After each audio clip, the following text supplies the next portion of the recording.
আসসালামু আলাইকুম।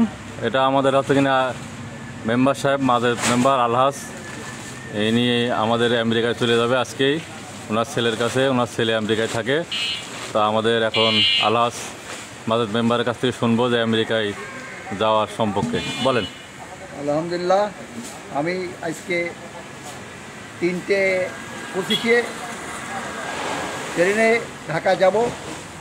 রাত শুক্রবার রাত 1:30টায় আমাদের ফ্লাইট। আমেরিকায় যাব।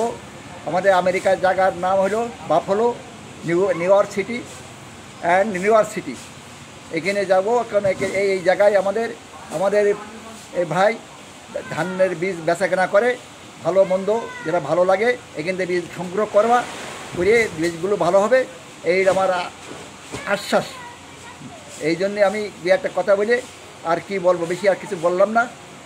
এই বলে আমি সংক্ষিপ্ত বক্তব্য শেষ করলাম। ধন্যবাদ আমাদের আলহাজ মেম্বার সাহেব, আপনাকে অনেক অনেক ধন্যবাদ।